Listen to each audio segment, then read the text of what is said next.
9절에서 21절까지입니다. 마태복음 12장 9절에서 21절, 마태복음 12장 9절에서 21절 한 절씩 교독합니다.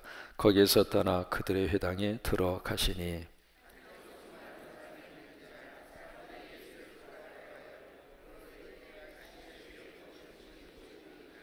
예수께서 이르시되 너희 중에 어떤 사람이 양 한 마리가 있어 안식일에 구덩이에 빠졌으면 끌어내지 않겠느냐.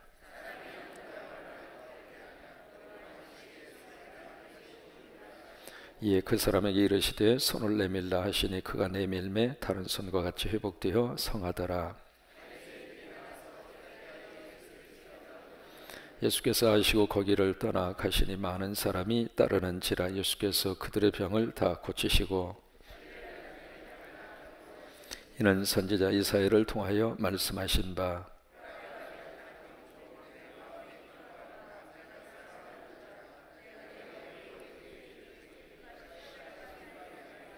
그는 다투지도 아니하며 들리지도 아니하리니 아무도 길에서 그 소리를 듣지 못하리라.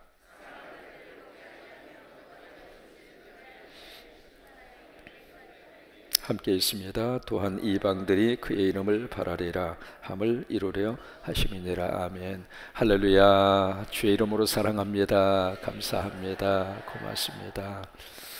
우리 한수 집사님들 이렇게 오셔서 귀한 찬양으로 영광 돌려서 감사하면서 우리 한번 박수 한번 하실까요? 애쓰셨습니다. 고맙습니다. 선교사님이 유치부 학생들을 앞에 놓고 설교를 하세요.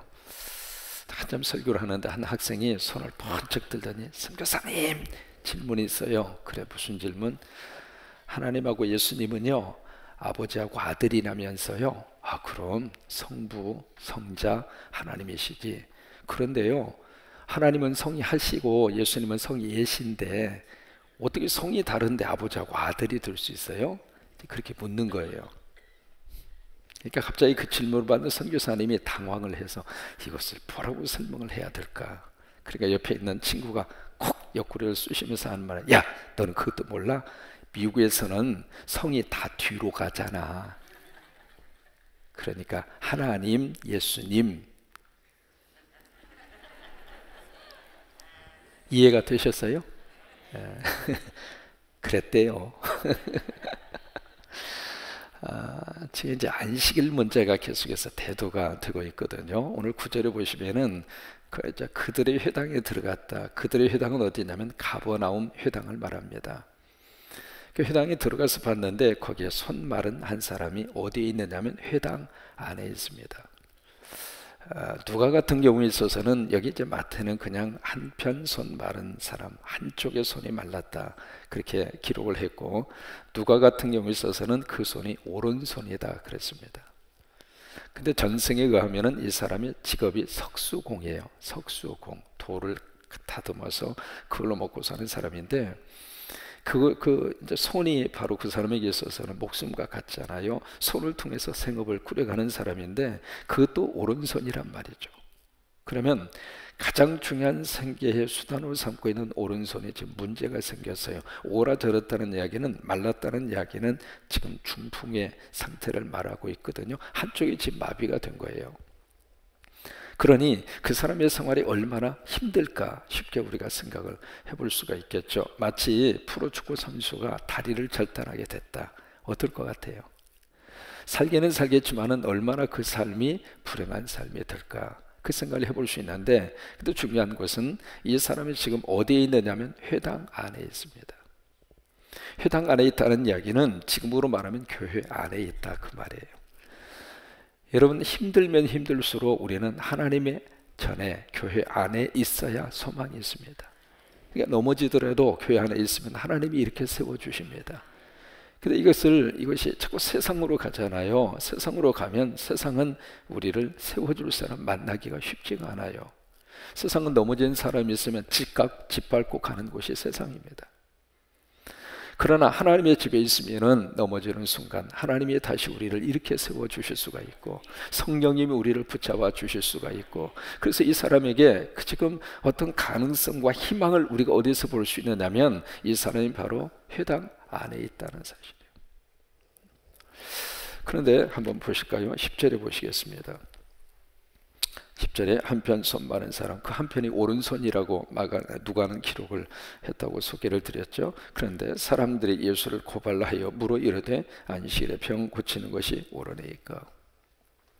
지금 똑같은 사람을 지금 보고 있거든요. 지금 손이 중풍에 걸려서 오그라진 사람, 마비가 돼서 한쪽 손을 지금 불편한 사람이잖아요. 그 사람 똑같은 사람을 보고 있는데 지금 여기에 그들은 바리새인을 말하고 있거든요. 이 바리새인들은 그 사람을 통해서 예수님을 고발할 생각을 하고 있어요. 그런데 예수님은 그 한편 손 마른 사람을 어떻게 하면 회복할까? 어떻게 하면 고쳐줄까? 어떻게 하면 치료할까? 그러니까 교회 안에 있으면 예수님이 우리를 그렇게 보셔요. 어떻게 하면 하나님의 사람으로 만들어 갈까? 어떻게 하면 하나님의 거룩한 백성으로 만들어 갈까? 하나님께서 우리를 그렇게 보시는데 여기 바리새인들은 어떻게 보고 있는가? 어떻게 하면 저 사람을 통해서 예수 그리스도를 고발할까? 그렇게 보는 거예요. 그러자 11절에 보시면은 예수께서 이르시되 너희 중에 어떤 사람이 양 한 마리가 있어 안식일에 구덩이에 빠졌으면 끌어내지 않겠느냐. 그러면서 12절에 사람이 무엇보다 귀해요? 양보다 얼마나 더 귀하냐. 그러므로 안식일에 무엇을 행하는 것이 옳으니라. 이 선이라고 하는 단어 잘 기억을 하셔야 돼요. 여기 선이라고 하는 단어, 이 선은 두 가지의 뜻을 우리가 해석을 할 수가 있거든요. 선이라고 하는 단어, 첫째는 생명을 구하는 것이 선이에요. 그러니까 안식일에 선을 행하는 것이 옳으니라, 안식일에 생명을 구하는 것이 옳으니라, 바로 그거예요. 두 번째로 여기 선이라고 하는 것은 예수 그리스도가 있는 상태가 선입니다. 한번 해보세요. 선이란 예수 그리스도가 있는 상태다. 그게 선이에요. 우리가 성경을 자꾸 윤리와 도덕적으로만 성경을 보고 해석하려고 그러면 상당히 어려운 일을 많이 겪습니다. 근데 성경이 말하고자 하는 것은 딱 하나입니다. 예수 그리스도를 말하고 싶은 것이 성경입니다. 그래서 요한복음 21장 그 부분에 가서 보시면은 너희가 성경을 통해서 무엇을 상고한, 성경은 예수 그리스도, 예수가 그리스도라고 하는 것을 드러내고 싶은 것이 성경이에요. 그래서 성경을 풀어갈 때에도 그런 관점에서 성경을 풀어가야 성경이 제대로 풀려지게 되거든요. 그런 성서적인 해석을 가리켜서 구원사적 해석이다, 그렇게 설명을 합니다. 그러니까 예수님의 관점에서, 예수님의 안경으로 구약을 보고, 예수님의 안경으로 신약을 보고, 예수님의 안경으로 계시록을 보고, 예수님의 모습으로 예수 그리스도의 관점에서 성경을 풀어야 성경이 창세기에서부터 계시록까지 연결이 되는 거예요. 그러니까 성경은 무엇을 말하고 싶어서 성경을 썼는가? 예수 그리스도를 말하고 싶어서.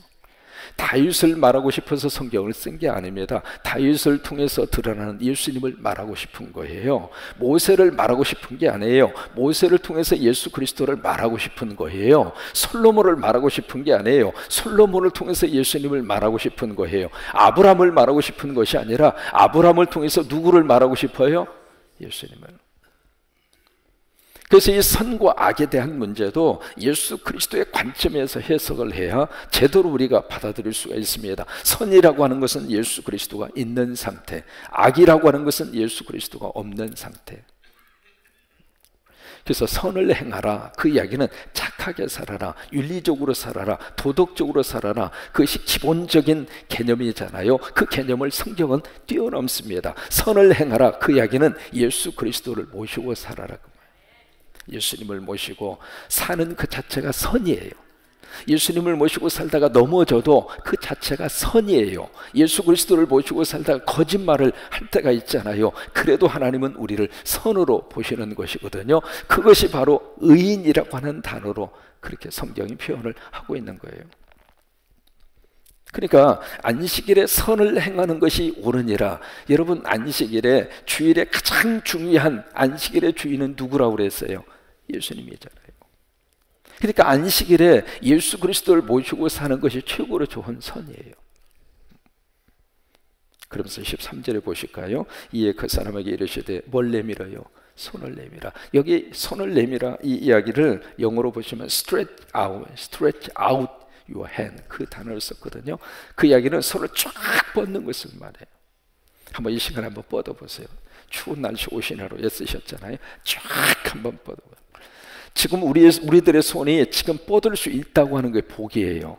그런데 지금 오른손이 마비가 됐어. 지금 마비가 돼가지고 움직이지를 못해요. 중풍이 걸렸어요. 그런데 어떻게 스트레치 아웃을 할 수 있겠어요? 여러분이 뻗으면 뻗어집니까? 그렇잖아요. 근데 지금 이 사람에게 예수님이 그 말씀을 하고 있는 거예요. Stretch out your hand. 네 손을 stretch out 해라 이 말이에요. 내밀라 그 이야기예요. 그러면 그 사람의 입장으로서는 이 stretch out 할 수 있는 것이 불가능해요. That's impossible. 힘들단 말이에요.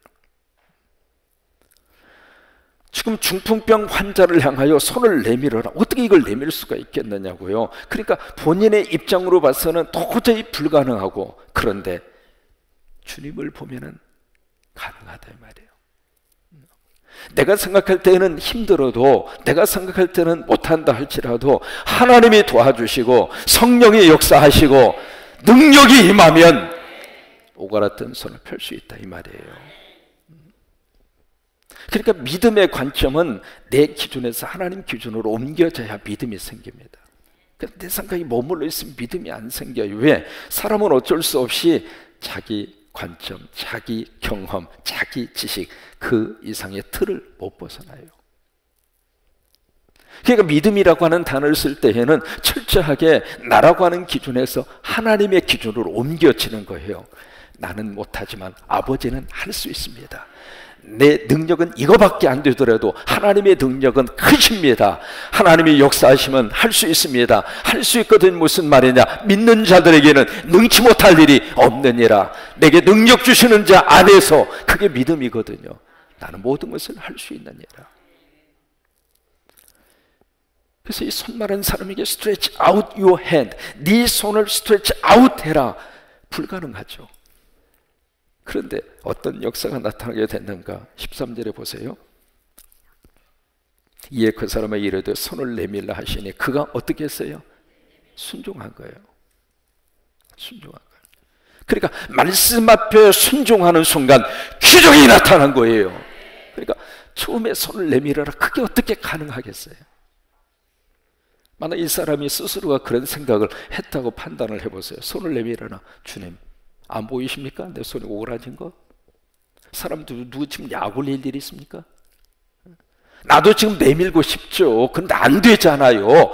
안 되는 걸 왜 하라고 그러세요? 그렇게 만약에 되돌고 그렇게 생각을 했더라면 그 사람은 영영 그 손 그대로 살았을 거예요. 근데 내밀라고 하는 순간 하나님, 난 안 되지만 하나님은 할 수 있습니다. 그래서 내밀잖아요. 그게 순종이에요. 믿음 좋은 사람은 말씀 앞에 반응이 좋은 사람이 믿음 좋은 사람이에요. 하나님 말씀이 증거됐을 때 그 말씀을 아멘으로 받고, 그래, 하나님이 말씀하셨으면 된다. 하나님이 말씀하셨으면 된다. 하나님이 말씀하셨으면 된다. 그것이 믿음 좋은 사람의 모습이에요. 그래서 13절에 보세요. 손을 내밀어요. 내밀매 다른 손과 같이 어떻게 됐죠? 회복되어 성하더라. 14절에 보실까요? 바리새인들이 나가서 어떻게 하여 예수를 죽일까 의논하거라. 기적을 보고서 지금 바리새인들은 기적에 대한 반응이 바로 그런 반응을 보이고 있는 것이거든요. 지금 손 많은 사람이 손이 나와서 얼마나 행복해요. 여러분, 다른 사람의 기쁨이 내 기쁨으로 받을 수 있는 사람이 성숙한 사람이에요. 다른 사람의 슬픔을 내 슬픔으로 느낄 줄 아는 사람이 인격적으로 성숙한 사람이에요. 옆에 있는 사람이 아파서 죽겠는데 그 앞에서 내 좋은 것을 이야기하고 그 앞에서 막 깔깔대고 히덕거리고, 그러면 성숙하지 못한 사람이잖아요. 그 사람의 감정을 내 감정으로 받을 수 있는 그릇이 큰 사람이 성숙한 사람이잖아요. 그런데 이 바리새인들은 한편 손 많은 사람이 그렇게 기적적으로 나은 것을 보면서도 머릿속에 어떻게 하면 예수님을 고발할까? 왜 그럴까? 그 속에 예수가 없으니까. 바리새라고 하는 뜻은 구별된 자거든요. 그 이야기는 예수 그리스도와 그들이 구별되어 있어요. 하나가 되지를 못했어요. 그러니까 예수님이 없으니까 예수님을 죽이려고 하는 생각을 하는 거예요. 15절, 예수께서 아시고 거기를 떠나가시니 많은 사람이 따르는지라. 예수님이 있는 곳에는 수많은 군중들이 있었어요. 왜? 예수 그리스도의, 예수님에게 생명이 있으니까, 예수님에게 복음이 있으니까, 예수님에게 능력이 있으니까, 예수님에게 답이 있으니까. 미국에 큰 회사가 있었는데 그 회사 담벼락에 너무 귀한 글을 그렇게 쓰여놨어요. 뭐라고 썼냐면 Jesus is the answer. 예수가 답이다, 그 뜻이에요. 근데 그냥 답이 아니라 정관사 덜을 붙여서 바로 예수 그리스도가 바로 그 답이다. 그래서 예수님이 있는 곳에 그렇게 많은 사람들이 모여 들었던 거예요. 여기서도 마찬가지입니다. 그래서 많은 사람이 따르는지라. 예수께서 그들의 병을 어떻게 했어요? 다 고치시고. 앞으로 우리 교회 안에 많은 치유의 사역과 치유의 역사가 일어나게 될 주의 이름으로 축원합니다. 그러니까 치유 사역은 예수님의 사역이에요. 말씀드린 것처럼 처치 온 더 웨이라고 하는 교회 예배 시간마다 동서남북을 보면서 마귀야 물러가라.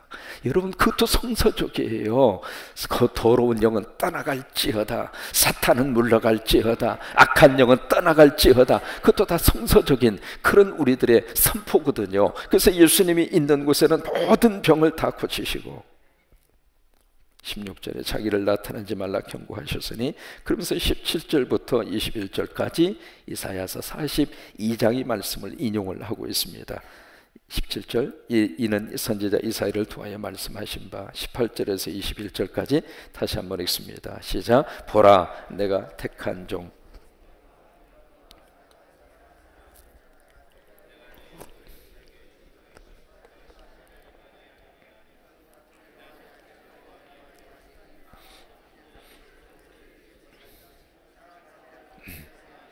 꺼져가는 심지를 끄지 아니하기를 심판하여 이길 때까지 하리니 또한 이방들이 그의 이름을 바라리라 함을 이루려 하심이니라.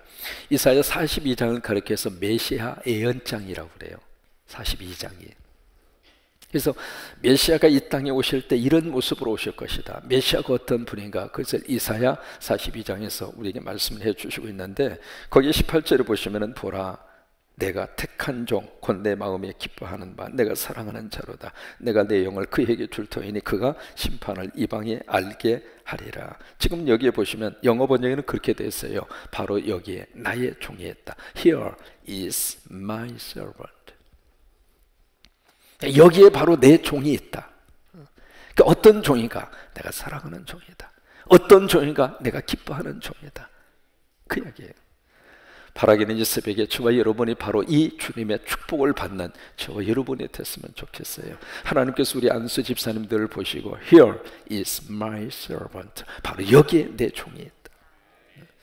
우리 안수 집사님들이 바로 성광교회의 멋진 주님의 종이 되시기를 바라고, 그 주님께서 우리 안수 집사님들을 딱 보시면서 헌신하고 충성하는 그 모습을 보시면서 Here is my servant. 바로 여기에 내 종이 있다. 하나님의 인정을 받는 종이죠. 하나님의 인정. 욥기서에 보시면은 거기서 이제 하나님 마귀와 사탄이 와서 하나님에게 막 이야기해요.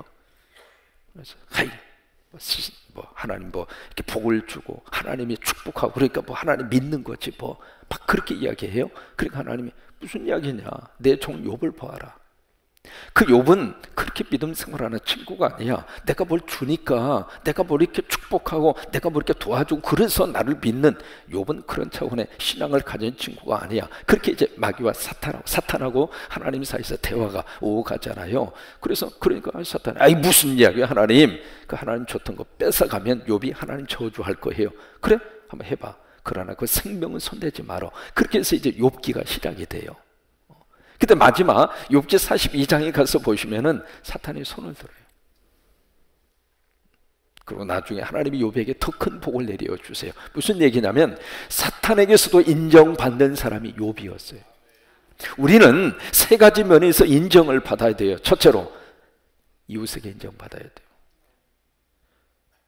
이웃으로부터 손가락질 당하면 안 됩니다.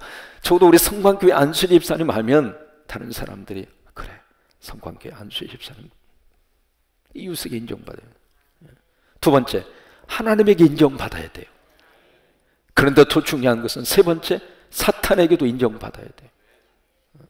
그러니까 여기 하나님께서 예수님을 메시아 이 장을 표현을 하시면서 바로 여기에 here, 여기에 is my servant, 내 종이 있다.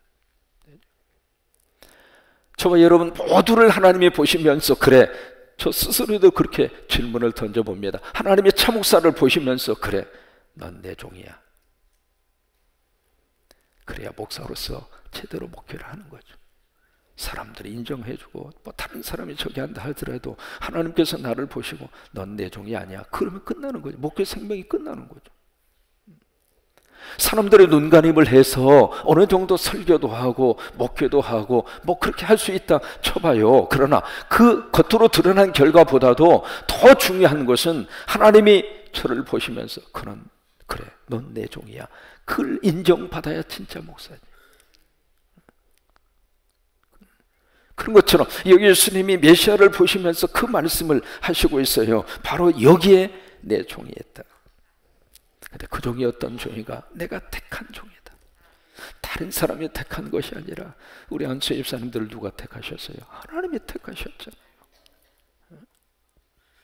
그러니까 내가 택한 종이다, 그 말씀을 하시고, 두 번째로 내가 기뻐하는 자다, 세 번째로 내가 사랑하는 자다, 그 말씀을 여기서 주시고 있어요. 그러면서 20절에 보시면은 메시아가 어떤 분이라고 하는 사실을 20절에서 설명을 하고 있습니다. 같이 한번 읽습니다. 시작. 상한 갈대를 꺾지 아니하며 꺼져가는 심지를 끄지 아니하기를 심판하여 이길 때까지 하리라. 이사야서 42장에 보시면 거기 한 가지가 더 첨가가 되어져 있습니다. 정의를 행하시는 분. 그러니까 상한 갈대를 꺾지 아니하시고 꺼져가는 심지를 끄지 아니하시고 또 하나 정의를 행하시는 분. 완전히 예수 그리스도는 세상 논리하고 정반대입니다. 세상은 꺼져가는 갈대, 꺾인 갈대 가서 꺾어버립니다. 꺼져가는 심지 가서 훅 하고 불어서 꺼버려요. 왜? 더 이상 소망이 없으니까. 예수님은 그렇게 안 하셔요.